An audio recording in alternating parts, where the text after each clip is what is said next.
Good morning, everyone. I'm so happy to welcome you today to this program that Books and Books and Miami Book Fair has put together for your entertainment and for you to get to know a little bit more about Ridley Pearson. I'm Lisa Mendez. I'm the director of programs for the Miami Book Fair, and I'm super excited because of all the years that I've spent working at the Miami Book Fair.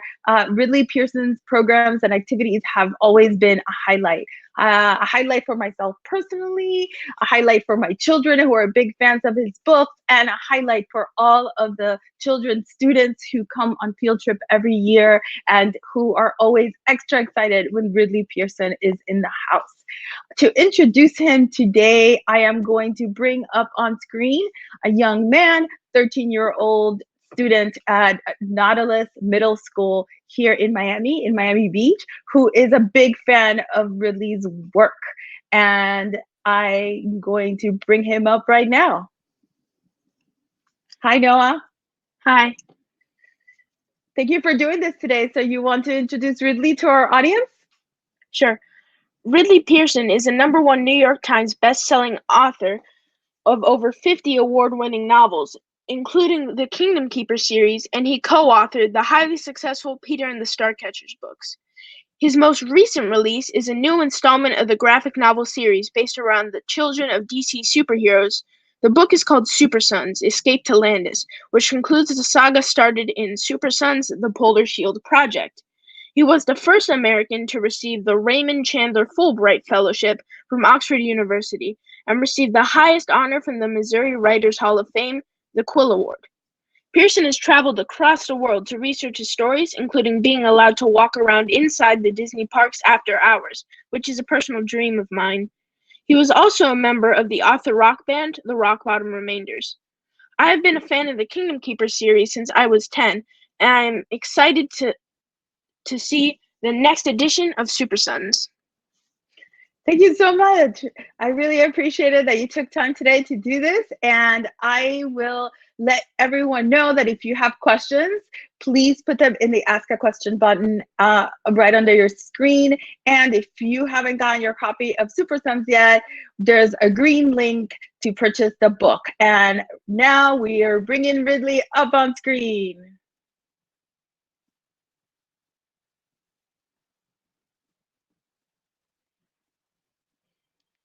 We're trying to bring Ridley up more on screen. I really apologize. I'm having a problem with the video. Okay.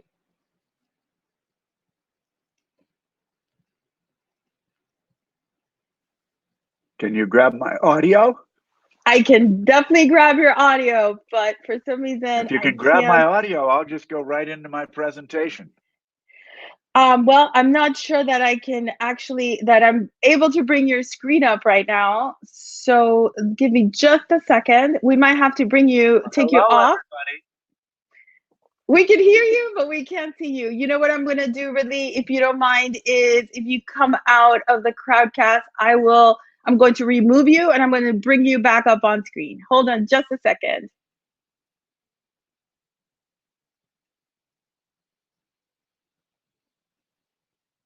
Thank you all for your patience.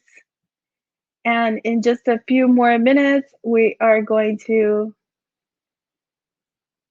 hopefully see Ridley right on screen. Is he there? He's there. Yay!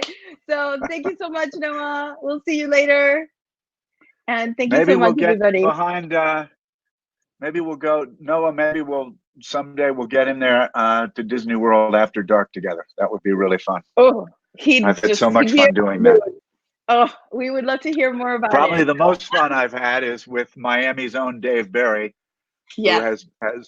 He and I have been behind the scenes a couple of times when everybody's out of there, and he is a riot to be with. I'll say that. Oh my God, I can't even imagine. I'd probably we rode for Peter and the Starcatchers. I think we rode the Peter Pan ride 12 times. Oh my on a God. very chilly morning, and the poor cast members were freezing to death, and they kept wanting us to get off. And Dave and I would say, "Just one more, just one more." And That's my dream they were too, out there though. for 40 That's my minutes. dream too. Well, if you It ever was need an really fun. assistant, I can come along and I can bring Noah too. All right, I'll let you It's do a your deal. thing. If you need anything at all, I'm backstage, and Yeah, I can come on anytime. let's see if this Enjoy, will work. everyone. In fact, it won't work. How do you like that? Share screen. My share screen is blocked. Lisette, if that makes any sense. It doesn't to me.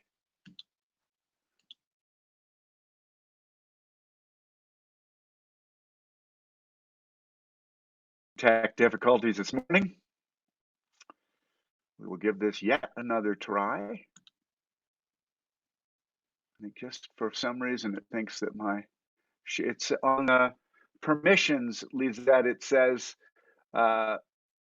share screen blocked temporarily.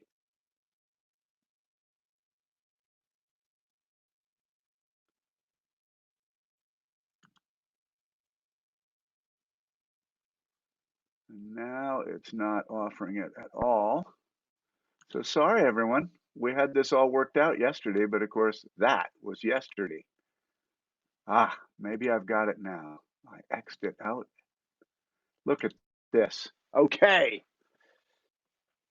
We'll see if it does it. Somebody tell me they can see my screen.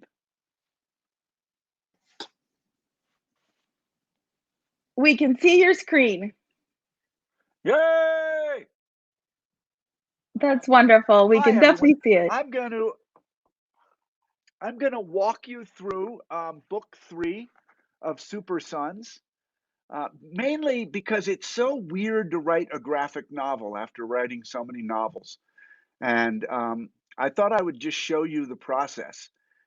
We are really sorry to say that Ellie Gonzalez, who is my partner in all of this and is the illustrator, is currently not feeling well. So she couldn't make it today. Maybe she'll jump in later if she's feeling a little better. But I'm just going to quickly run you through, if you can see my screen, um, this crazy world of graphic novels.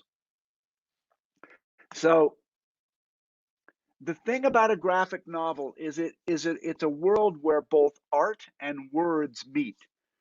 When I first started writing these books, I was writing them a little bit more like a novel than a graphic novel. And then I read a graphic novel called Amulet, which is so good, and another one called Nimona. And Amulet and Nimona finally taught me that graphic novels are all about the art. The art tells the story, and the dialogue just supplements it like a little confection here and there. And what was new to me was that in writing a script for a graphic novel, they're written as a script, you write a ton of description and very little dialogue. So I ended up writing a page and a half for each of those little pieces of art you see. There are about 700 of them in each book. And I would try to convey to Ile Gonzalez what the mood was, what the lighting was, where we were looking from, who was in the frame, what they were wearing, what was happening. And then it was Ille's job to transform all that into an actual graphic novel. So on the left here is what I call a blue sky outline, where you'll see on the very far left of that, I might group 10 pages at once into just a few sentences. And I'm just getting an idea here for how I get the story moving and keep it moving. So, pages 1 through 9 is one thing, and then down at the bottom, 29 through 36 is another. And eventually I start writing. And that outline is represented here on the left of on the right of the screen, where it says Metropolis. And then that Metropolis outline that you see now on the left becomes the actual script, which is on the right. So here is, I don't know, a half a page trying to describe to Illy what might be on the page. And in this case, it was Superman trying to hold up a big levee that's protecting a city from being flooded. The three Super Sons books are set in a time where climate change has resulted in coastal cities being flooded. The citizens of those cities are fleeing inland. And with that comes social problems and gangs trying to take advantage of the people who are moving in, and all sorts of problems. So Illy, and we miss her today, would send DC Comics and me a picture like this. And this is called a layout.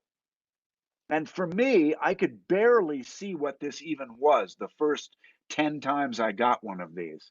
But that paragraph that was just up on the right of the screen, which was probably half a page long, described all the things in this, that there was a crowd on the right looking on, and on the left, Superman was trying to hold up this wall. And we were supposed to make comments on what we liked and didn't like about it.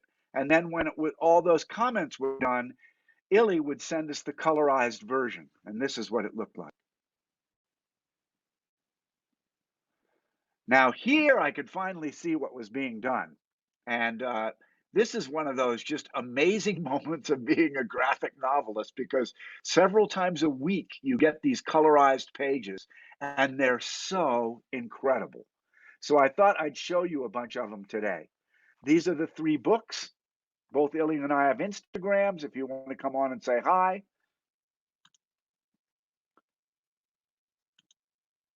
The first thing we do with any story is find the characters that are involved. As much as I love writing plot, if you don't have strong characters, the reader will just throw the book across the room. So this book involves Ian Wayne, who's the son of Batman, and on the right, John Kent, who's the son of Superman. Ian Wayne has no superpowers, but he's rich. He's really rich. And his dad is really rich. So he has all sorts of cool toys. And Ian is struggling with the fact that he would like to be Robin to his father's Batman, but his father does not, Bruce Wayne, does not want his son joining him out on his little missions because he's afraid his son will get hurt. And Ian's a little bit stuck up. He's a little conceited. He isn't really a team player. And he and John, in the first few books, are going to find it very difficult to work together. But they have to work that stuff out, because by the book I'm talking about, book 3, Escape to Landis, there's a ton of action, and they really have to figure out how to work as a team. John Kent is Superboy, and he's the son of Clark Kent and Lois Lane. John's internal problem is that he's never going to be Superman. He has powers, but they're nothing like his incredible dad. He can't fly, although he can jump far distances and jump pretty high. He can't repel bullets or bend steel. He's strong, stronger than most kids, for sure, and he can jump around, but he feels like he's always going to disappoint his dad because he's never going to be his dad. But he's a really good kid, and he tries hard at everything. And they have a friend, Candace, and she discovers, although she's living in Columbia, which is like America, she discovers that she's been hidden away there because as she comes of age, she is going to be the empress of all of Landis, which is basically Africa. So she is going to be this incredibly powerful person. And she really doesn't want that. She never knew this was in her future. And as little material objects and hints and clues come along, Candace begins to realize this is actually for real. She is in line to be the empress. And in the third book, Escape to Landis, she heads off to find out if this is for real and to assume her place if she needs to. And then there's an unexpected character in the novels, which is Tilly. Tilly was originally scheduled to be in my outlines. She was going to be in about 4 scenes. And I liked her, and the editors liked her, and Ile Gonzalez liked her. and she suddenly just sort of forced herself onto the page, and Tilly has become a huge part of these 3 books. Illy gave her a really kind expression.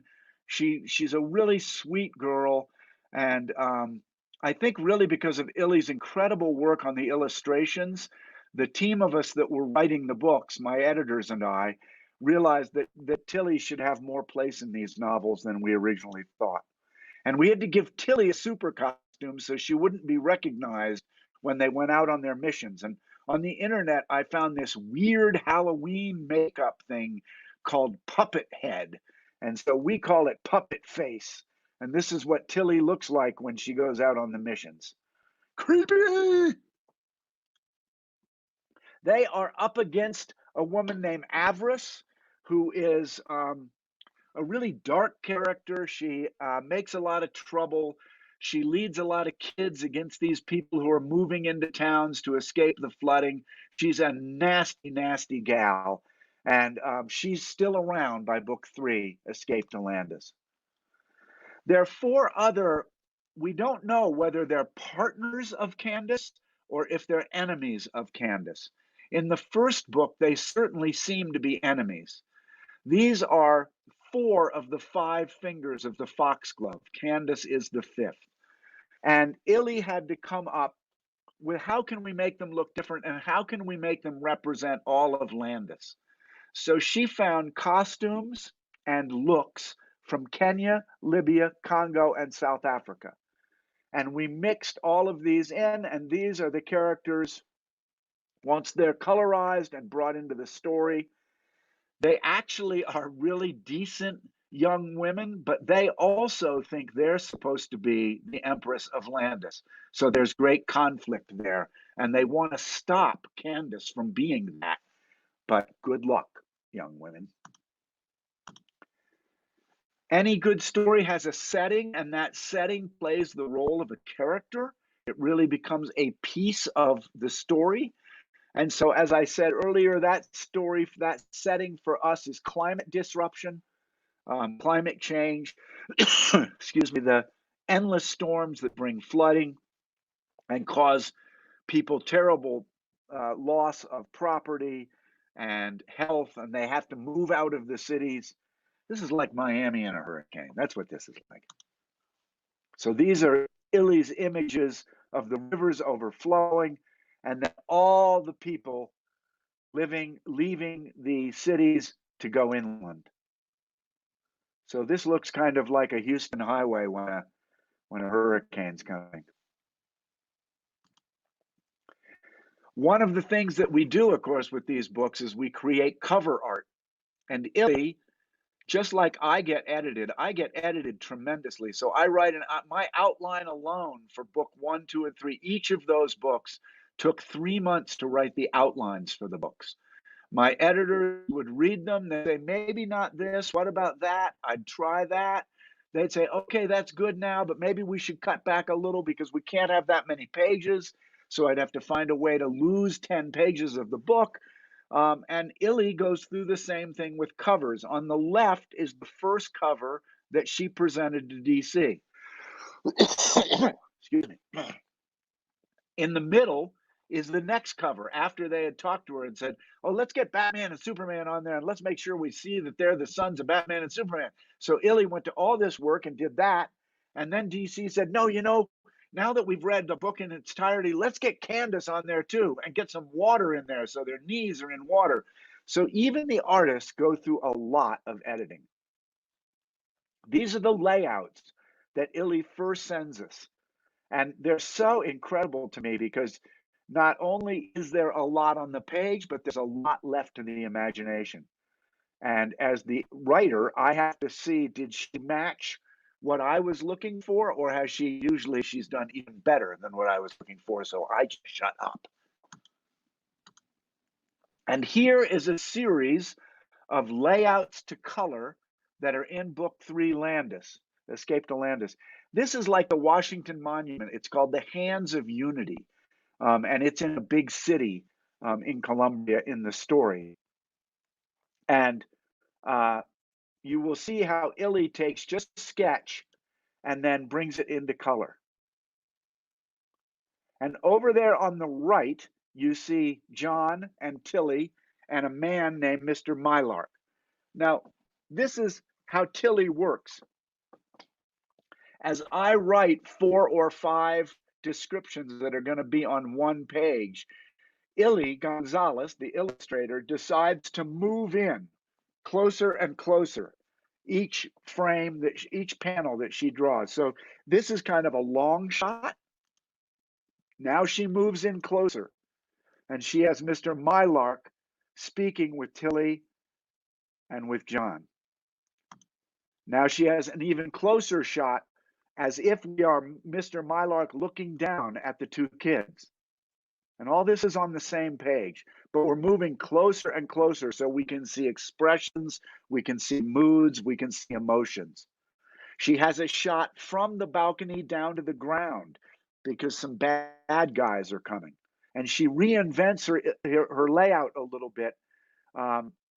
Well, my goodness, everything just shut down on my end. There it is. She reinvents her layout a little bit because it turns out the writer, I won't mention who he is, changed the description a little bit of the monument between book 2 and book 3. I didn't know I did that. But I did. And so she had to sort of adjust things. And now we're super close on John and Tilly.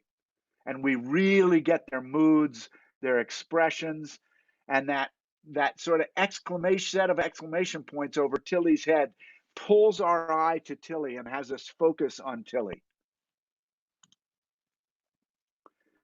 There's John pointing down at those people coming. He's trying to distract everybody because he realized that he has to do something to get Tilly and Mr. Mylark out of here. So John holds on to Tilly and Mr. Mylark, and because he has that ability to jump, he jumps them off the terrace and way up to the top of the Hands of Unity Tower in order to hide from the bad guys who are coming up to the terrace. So you can see on the left the terrace, and Ile Gonzalez creates that blue line to indicate action, and all those stripes on the page are to indicate action. And then up on top are 3 little people, which is Tilly, John, and Mr. Mylark. And this is the page once it's finished. First, we add the balloons with the dialogue in it. And then on the next page, balloons with the dialogue in it. And this is how you will see it in your book. If you click the little green stripe along the bottom of your screen and buy 10 copies of Escape to Landis. Thank you very much. There's a really cool part of graphic novels, both for the writer and for the illustrator. Every now and then we're allowed to do what's called a splash page. And that means it takes up the whole page. And it gives Ile Gonzalez an amazing opportunity to show off her strengths and to bring real importance to something. This is the first time in any of the books that John shows his strength. Down in the lower right corner, we're looking behind Ian, and Ian is seeing that this sort of wimpy boy he knew actually has unbelievable strength. So splash pages, when I write them, I might write almost 2 pages of description, and then Ile takes those 2 pages and makes them into this. This is another big, powerful moment when we see Avarice commanding this group of men and women. She's in a red shirt indicating power. She's got her arms stretched out indicating power. This is sort of her moment to say, look who's in charge, pal. So in the book, Candace is out to prove herself the legitimate empress of Landis. John and Ian must stop the release of a killer virus. And I will pause there because right now we are in a pandemic. But 3 years ago, of course, and for parents and readers alike, I just want you to know that it's a happy end. It's not like the last 7 months of our lives. Tilly must hurry to rescue John and Ian, who don't know the threats they face. They're unaware that a very powerful DC villain is now stalking Candace and stalking the boys. But Tilly figures this out and must go on a really heroic mission to try to save John and Ian. So there are the covers of the 3 books. I'm super excited to be at Books and Books. When we go on book tours, we always have 1 or 2 or 3 favorite places. And because I have dear friends in the area, and because Mitchell Kaplan and the team at Books and Books do just such a terrific job, it's always been one of my favorite places. And I'll just quickly, I wish Dave were on here today because I'll quickly tell you one bizarre story. Dave Barry and I wrote a series of books called Peter and the Starcatcher and Peter and this and that. We've had so much fun with them. And we were in for one of the books, and in that book was a ferocious snake, a big, huge snake. So Mitch Kaplan, who's a dear friend of Dave's and now a friend of mine, he decided to surprise us. So Mitchell went out, and I don't think this can happen anywhere but in Florida. Mitchell notified and paid somebody to do a very dastardly deed to Dave and me. We were up reading a piece of our book, and we happened to be reading a piece about the snake. And in walks a man in a khaki shirt who may or may not have been consuming adult beverages. And he carried an 11-foot, 90-pound Burmese python. And he put it right onto Dave and me and then walked off to go to the cafe. And Dave and I didn't exactly like this thing. It had a body that was about this around. And 90 pounds is a lot of weight. It's very, very heavy. And this snake went across Dave and then wrapped around my neck. Now, these snakes, the way they kill things is they wrap around them. And it put its head right by my ear. And you know, in Harry Potter, there's parcel tongue or something like that. And this snake starts going right in my ear. At which point I'm looking for a new pair of underwear, and Dave Barry looks over at me and says, "Is that you? Is that you?" And I said, "It's the snake! It's the snake!" It was a terrifying moment, and so I will never forget Books and Books. It has been so much fun presenting. I'm going to see if I can close my screen here. I think maybe I can. There. And I would love to take some questions. I think Lizette is going to monitor the questions. But again, thanks so much for coming. And were you there for the snake event, Lizette? No, you would have known because I would have been running out. I would have been like one of those cartoons going like through the door of the store, leaving my silhouette behind. Dave and I had 2 publicists from Disney who were traveling with us on all our stops. They were there to protect us. When that snake came out, they did just what you're talking about. They ran to the back of the room. They wouldn't have anything to do with helping us. I can't believe he did that to you. What a crazy nut. I'm gonna have to ask him about that. Oh my God, of course. Mitchell, you know, I always say there is no me without Mitchell, because between the stores and book fair, my entire life I have a lot of debt to him. All the love of reading that I was able to develop. Definitely. But we do have some questions. We have a ton of questions. So I'm going to ask the first one from Edie Walworth. Edie wants to know, who is Cadence's superhero mother? Candace's superhero mother is in the first novel, so I won't. But she is a different kind of superhero. This is all based on, believe it or not, about 1,800 years ago, I think, there was a tribe of warriors in then Nubia in Africa, and the warriors were women. The men stayed home in the village, and the women went out as warriors. They were so powerful that when the Romans invaded Egypt, they went up the Nile and this army of women defeated the Romans and drove them out of Egypt. And every empress of that village was called Candace. And so I named Mm. my hero Candace to be like the fifth in line of the Candaces. And she has I mean, her mom was the empress.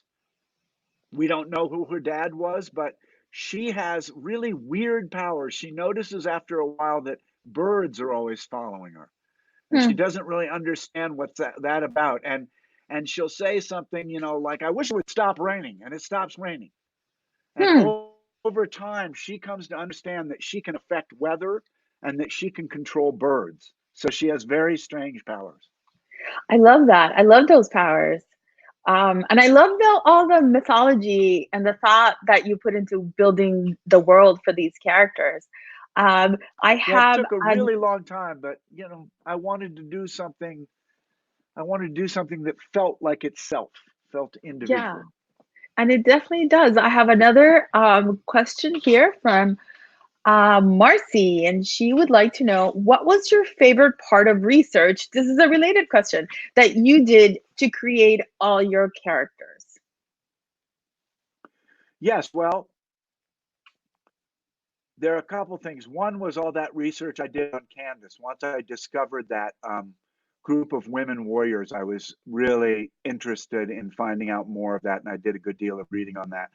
The Probably the most exciting thing in terms of DC was that DC allowed me into their archives, Mm. and a wonderful gentleman in there whose sole job is to keep track of everything DC. Um, was opening up drawers with white gloves and showing me comic books from the 1930s and the 1940s and how this one relates to that one, and did you know that originally this character had that? Because I came into this whole project knowing very little about comics and having never written a graphic novel. I really didn't think they would hire me for this.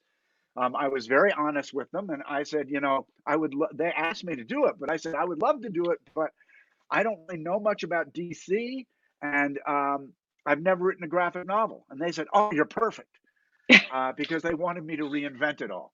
So That makes sense.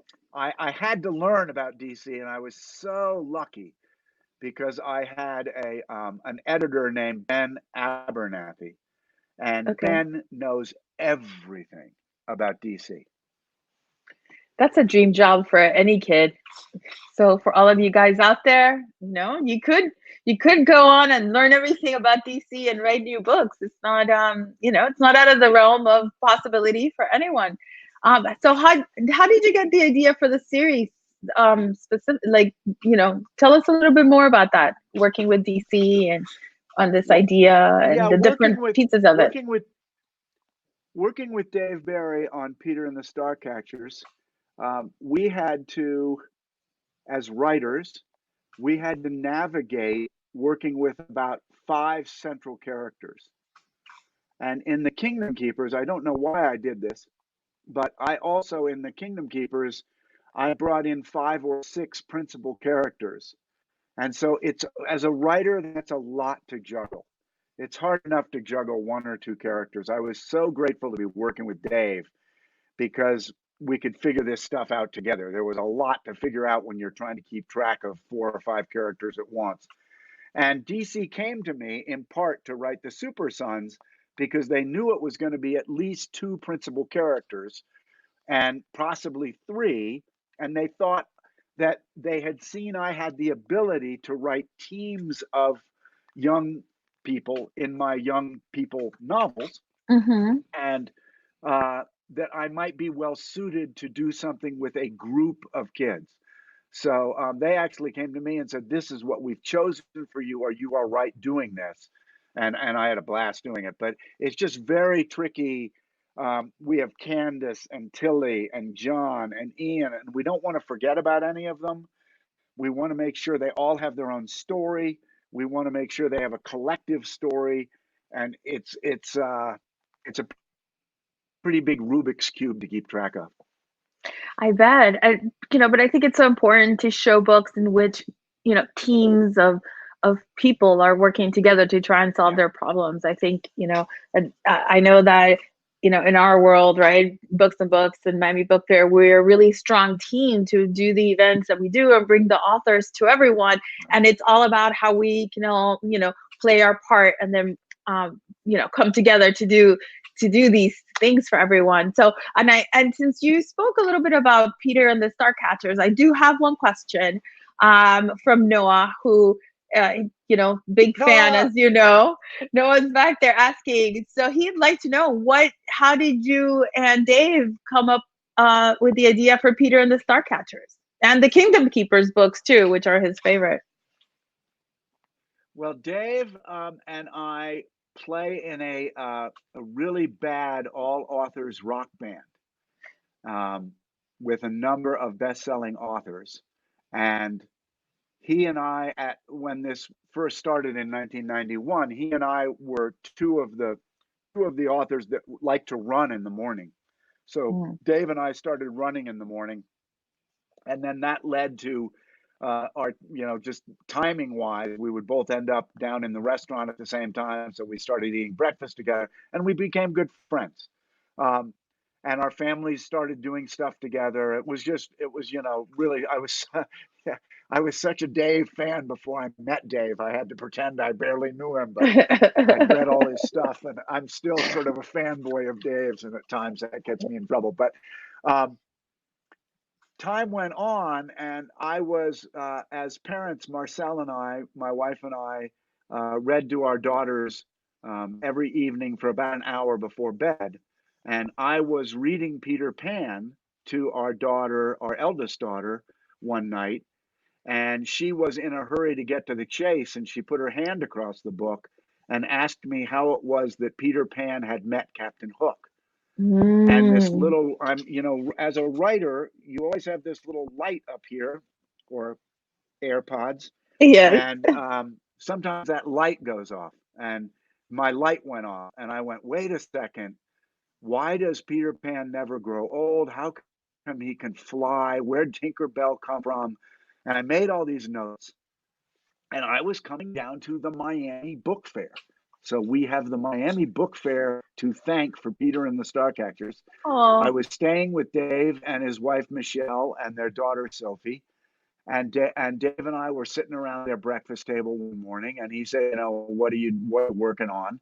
And I said, well, Paige, our oldest daughter, got me thinking about a prequel to Peter Pan, and there's a story there. And Dave his eyes kind of went big, and I went, I know we never talk business in the Rock Bottom Remainders. That's just part of the rule. But I write mystery books, and you tell booger jokes.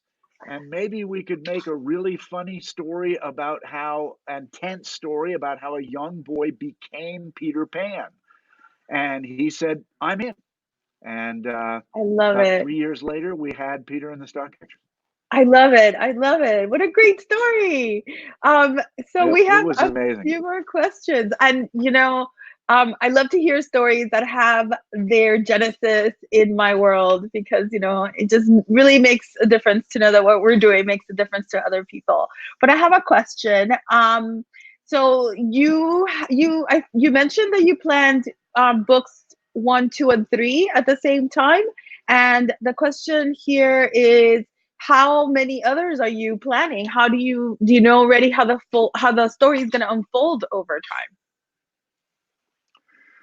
Well, as a writer, you always have to make sure that this book stands alone because they may not ask you to write anymore. Mm. So, book one can be read as book one, book two as book two, book three as book three.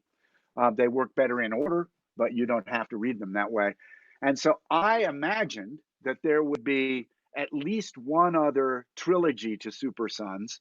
And I have outlined a trilogy of books for Candace to have her own story. But Okay. DC is producing 12 or 15 of these a year with myriad authors. So I'm well down their list to ever get a second shot at the Super Sons. I hope it happens. I think they hope it happens, but it will be a year or two until we know that. In the meantime, I had pitched DC an original idea, so not from the DC universe. Hmm. And they were kind enough to say, we'll add this into the DC universe.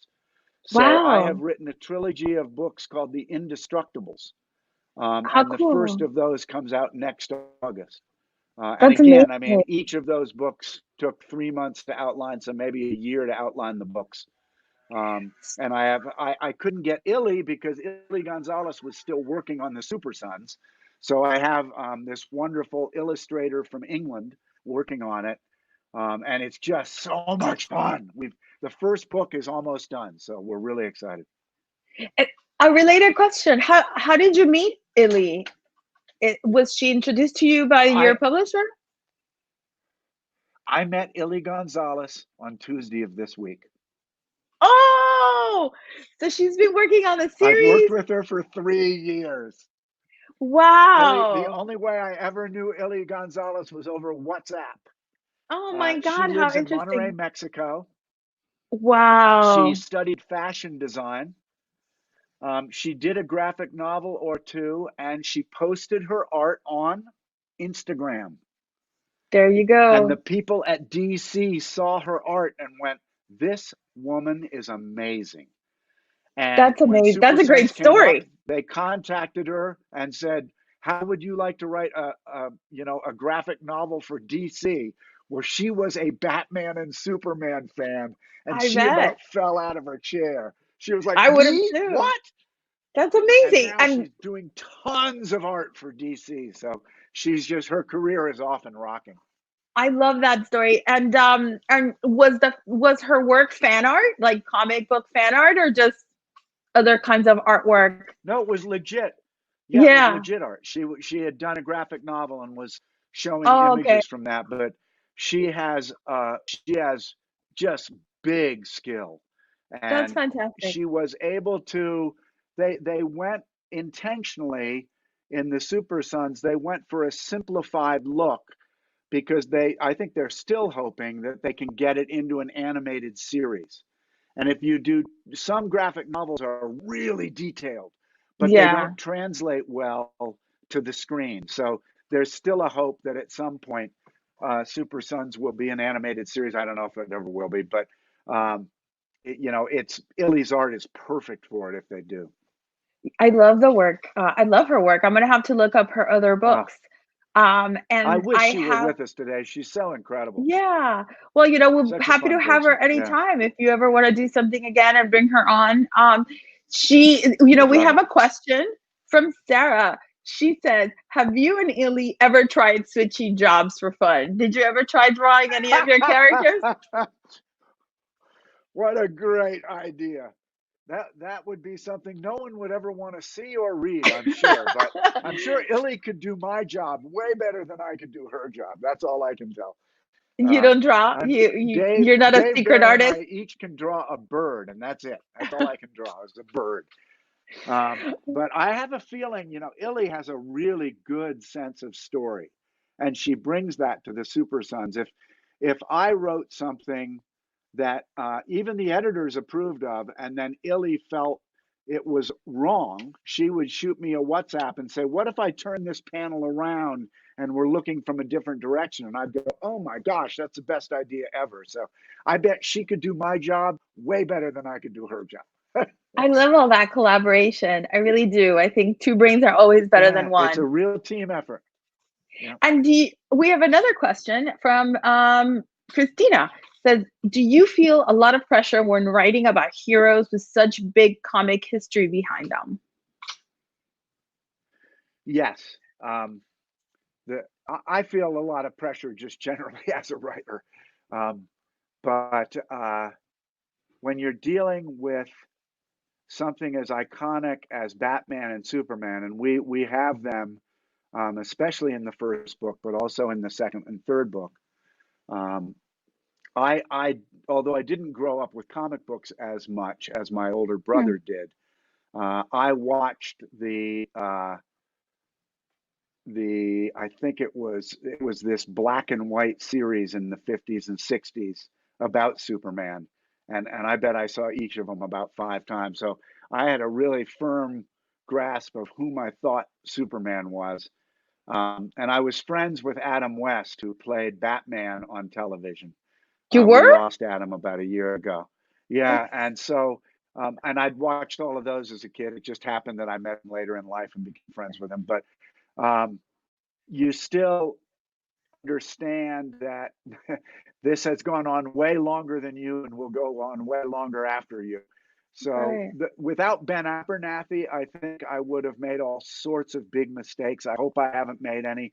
Ben was there really to say, he would say, in 1970, we moved Superman from this to that, and then he came from outer space and did this. And I'd go, oh, well, then I can't do this. And he'd say, no, I don't think you should do that. So he sort of kept me on track from messing up. It turns out they have killed Superman 3 times in the DC world. So they've done crazy stuff. But I wanted to do something that would fit really well into the lore of maybe a 50-year history of Batman and Superman. So there's a big twist that is revealed in the third book, Escape to Landis, the one we're talking about today, that starts to connect the DC world of the past with Super Sons. And that's why I hope there's an opportunity to do a second series. Oh, definitely. And everyone on watching, remember if you haven't picked it up yet, you can buy this third installment right from Books and Books by clicking on the green link. And we have one more question, and that this is an interesting question actually, from Noah again. He'd like to know, why make climate change an important plot point?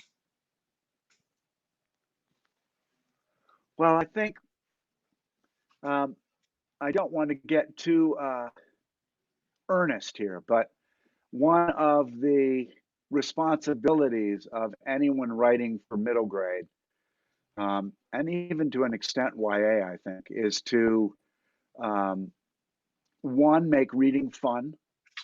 That's really the primary job, and to make sure that we encourage young people to read more. And then to introduce ideas, concepts that may get missed. So that teamwork concept is really important to me. Yes. That's something I focus on in all my books. And in this one, I am deeply troubled by the lack of effort to slow down climate change. Now, I don't really care how it's happened. Mhm. However it's happened, it's happened. Yeah. The point is if humans are contributing to it in any way, any small way, any big way, why aren't we doing something to change it? Because if you look at 2050, if you look at 2100 in terms of time, we've only got 20, 30, 40 years for our kids and our grandkids to have a world that isn't in total dysfunction. And I don't understand why we're not working on that. So I based it, because I was basing it slightly in the future. That Yes. creates a great conflict, and story is about conflict. So I just wanted to make sure there was this underlying conflict to the whole world we're in, at the same time that the kids are encountering conflict. The fun part of this is that on the first book, I get wonderful emails from parents and from young readers alike. My website has the link to send me emails, and I got an email from a dad of a young, I think it was a young boy, and he said that he had given Super Sons, the first book, Polar Shield Project, to his son, and Hmm. his son came downstairs, and they had a 2-hour discussion about climate change. That's And he beautiful. said, without your book, it never would have occurred to me he might be interested in that. And so those kind of moments, That's you just it. go, well, That's that's the reason perfect. I'm doing this. This is great. Yes, And I that's do want to actually thank exactly it. everybody on here, because uh, Escape to Landis came out Tuesday, and it had sold out nationwide on Monday. So Woo! it went into its second printing. And that's just because these readers are such wonderful readers and supporters. So thank you for all that support, because the book's already doing really, really well. That's awesome. And I have to say, my 10-year-old son got the first two books last year, and he read them one after the other. He loved them. He's looking forward to this one, which I'm picking up from the store tomorrow. So, I'm really glad that we got the chance to host you today, even in this alternative virtual format and not in person, because I do agree. One of the things I love the most about your books is not just how inventive they are, and just the stories bring those characters we love to life, these universes we've already loved to life, but also that teamwork, which I think is so important, that we always remember to to work with others, because that's really, we're not an island. I have no more questions. Oh, one last question, and then we're going to end for today. How did Candace get her powers to speak to to control nature and the birds? Does she know? She has no idea, but what she will find out is this legacy of hers, this incredible string of powerful women that came before her, have also had powers. Maybe not hers, but she is a very special young woman. And I hope in a series of her own to show just how special. Thank you so Thank much, you, Lizette, Ridley. for having me. Thank you I for really writing such appreciate it. And wonderful thank you, everybody, characters. for reading. Thank you, everyone, for coming. And again, purchase your book through the green, link right here underneath. If you want to know more about what Books and Books and the Miami Book Fair are doing on our website, and if you want to know what's happening with the book fair this fall, please register at miamibookfaironline.com to get your updates. And again, thank you for being with us today, Ridley. Thank you for everybody who attended, and we'll see Thank you you. all very soon.